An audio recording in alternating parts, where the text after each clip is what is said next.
নমস্কার বন্ধুরা, সবাই কেমন আছো? নিশ্চয়ই ভালো আছো, আর আমিও ভালো আছি। আজকে রান্না করব লাউ দিয়ে ডাল। তাই আমি লাউটা কেটে ভালো করে পরিষ্কার জল দিয়ে ধুয়ে নিয়েছি। এবার আমি ডালটা ভেজে নেবো। তার জন্য আমি কড়াই বসিয়ে দিয়েছি, আর কড়াইয়ের মধ্যে তেল আর ডাল একসাথে দিয়ে দিয়েছি। দিয়ে এবার একটু ভাজা ভাজা করে নেব। ডালটা আমার ভাজা হয়ে এসছে, এবার আমি ডালের মধ্যে জল দিয়ে দেবো। এই জলটা ফেলে দেবো, দিয়ে আবার নতুন করে জল দিয়ে আমি ডালটা সিদ্ধ করে নিয়েছি। এবার আমি ডালটা একটু নাড়া দিয়ে আমি এর মধ্যে লবণ হলুদ দিয়ে দিচ্ছি, জল দিয়ে দিচ্ছি, আর কটা চেরা কাঁচা লঙ্কা দিয়ে দিলাম। ডালটা ফুটে উঠেছে, এবার আমি কেটে রাখা লাউগুলো ডালের মধ্যে দিয়ে দিচ্ছি।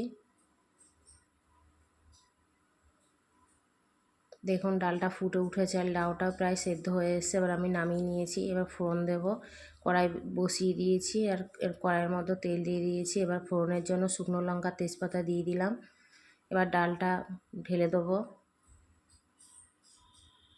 একটু ফুটে উঠলেই আমি নামিয়ে নেব। ডালটা আমার হয়ে এসছে। কেমন হয়েছে বলবেন, ভালো লাগলে লাইক করবেন, কমেন্ট করবেন, আর সাবস্ক্রাইব করে পাশে থাকবেন।